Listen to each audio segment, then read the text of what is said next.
Well, this is it. Bought a 2001 S2000, AP1, off of Craigslist.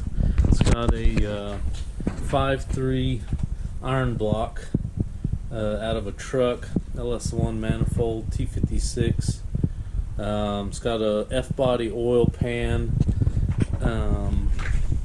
just some cheap eBay headers on it. Still running stock radiator. It's got the import muscle swap kit on it with the head motor mounts, and then down here you can see the power steering rack relocate, which does not have power steering right now. It's all manual, but the rack has to be relocated to clear the you can't really see it.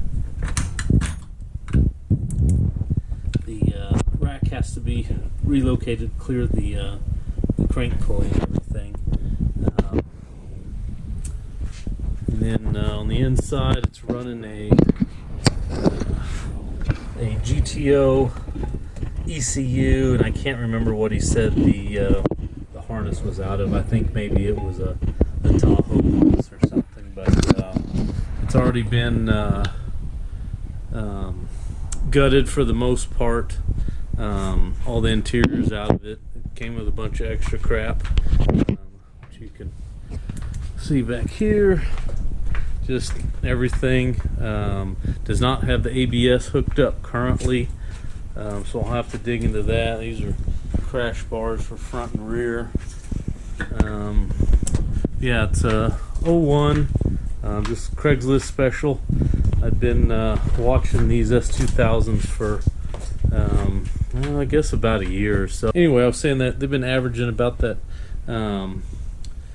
22 to 25 is what they've been going for, and this one came up with the LS swap already done, running and driving. I ended up paying $8,600 for it, so I don't know, I couldn't pass it up, so here it is. But first step, it's running super rich. It's got a major crack and popple tune. I think he loaded some baseline HP tuners tune into it, and it's just running super rich, not running well at all. And I don't have a lot of faith in the wiring in the whole car, so I've bought a Holley Terminator X Max, and going to try to install that, rewire basically the whole car, which is something I've never done before. So that was kind of one of the reasons I did buy this car, is to try to advance my skills a little bit, get out of my comfort zone of the easy stuff, and seeing what kind of things I could try to tackle myself and just learn a little bit more and become a little bit better wrencher. So that's the plan with this thing. We'll see how it goes. Hopefully it doesn't become one of those 2-year garage projects that never gets finished. That's kind of it. So there's just kind of an overview of the car.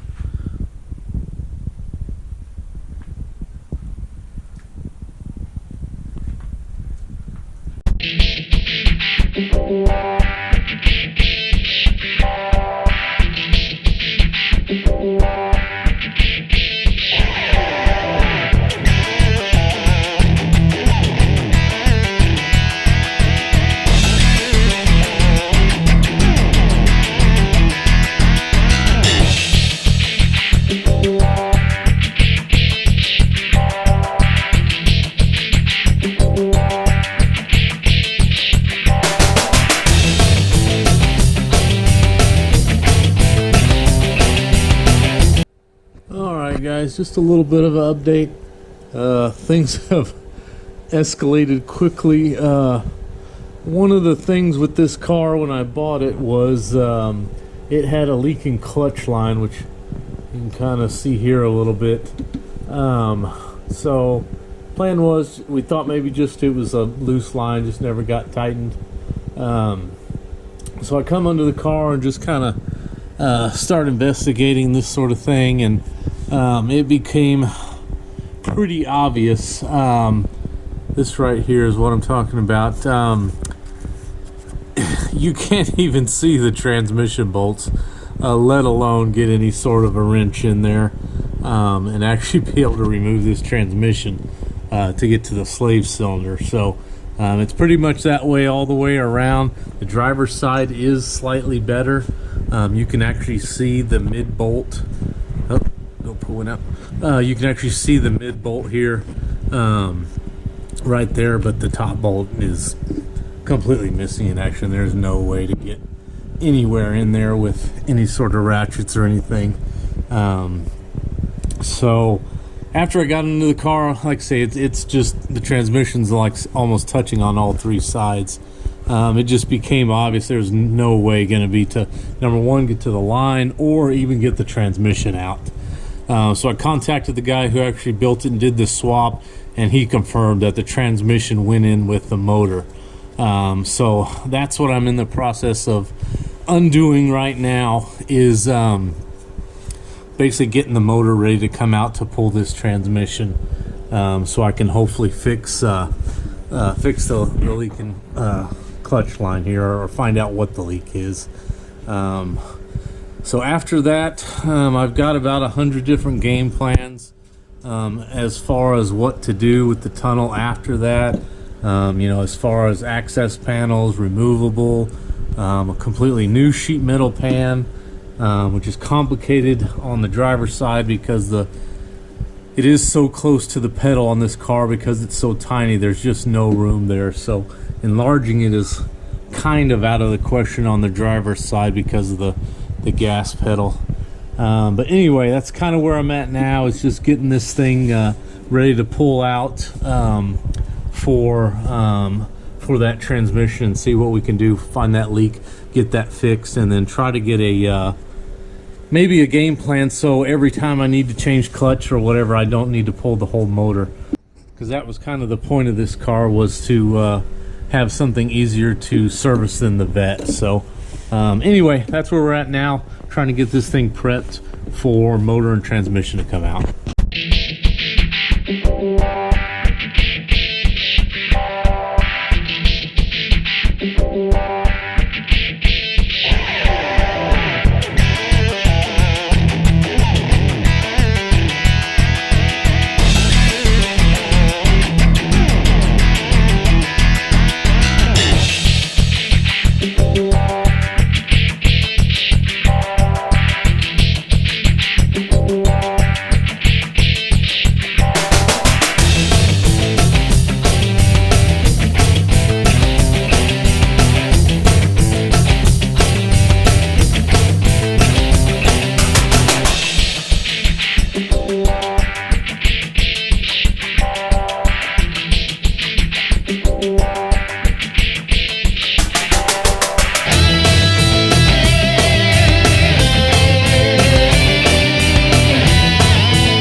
is. I don't exactly remember where I filmed last, but in recap, I end up having to pull the motor and transmission out to fix the transmission leak I had, which now looks like it was the bleeder screw. Was just finger tight in there, so I think that was the cause of that. But basically, got it all torn apart, pulled the motor and trans out, had my dad and my buddy Joseph over here. None of us had ever pulled a motor before. It was all of our first time, but it actually went super simple. I think 45 minutes we had that thing out, even with learning as we went. So now all the fun can begin. I did take some time, and you can kind of see a little bit of it in here. When the transmission was in there, I took some red paint, kind of marked all the areas that needed some more clearance, and did the same on the transmission as far as what tabs need to go, what tabs can stay, that sort of thing. But yeah, there it is. It was easier than I thought it would be, and kind of has me reconsidering all the work I was going to do the transmission tunnel to try to make it so I can pull the transmission without having to pull the motor. As easy as it was, I'm not so sure it's worth the time to go through all that, but we'll see. But got a ton of work ahead of me. Got to clean up all this. It's definitely got a bunch of previous owners' work that needs a little bit of attention and love, and just kind of redoing everything. Just putting my hands on every nut and bolt, just making sure everything's ready for the racetrack, and nothing going to come apart and that sort of thing. But anyway, yeah. So it's all out. T56 there. Bought the little Harbor Freight jack. That thing was worked perfect. The old steel 5.3 right here. I've got it out. So I've got to get it all stripped down, and the plan is to swap it out for a L33 to shave a little bit of weight, 80 pounds, 100 pounds, whatever it is. Try to shave a little bit there, and then just kind of redoing everything, redo the exhaust, and like I say, just kind of going over everything with a fine-tooth comb. I've got, we did discover a little bit of damage on the throwout bearing, and like I say, I think this bleeder screw was the cause of the leak, but definitely some issues there with the throwout bearing. I'm a little worried maybe the Willwood master cylinder wasn't set up properly as far as throws, and maybe this thing is just trying to go too far, or something. That's what destroyed the plastic. There wasn't really any pieces in there, but the bell housing is full of kind of just this random black trash in here that could be all that plastic just kind of ground up. So anyway, there it was. Like I say, first time ever pulling a motor.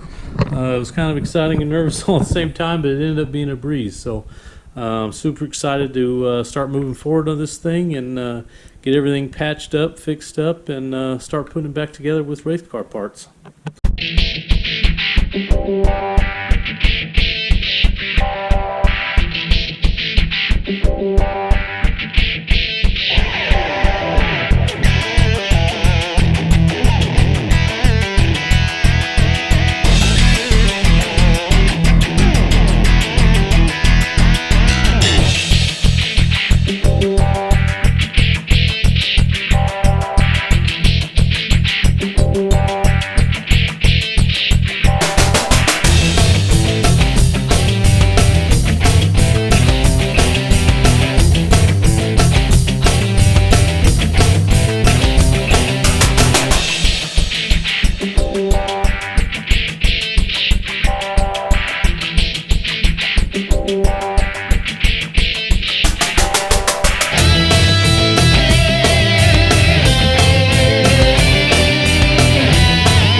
guys, I think I'm going to end this first video off here. I've pretty much done with all the deconstruction, at least in the engine bay. At this point, I think I'm actually ready to start moving forward and patching everything up, starting to put things back in, get ready for paint, and that sort of thing. So I'll end this off here, and we'll start the next video as things start going back together.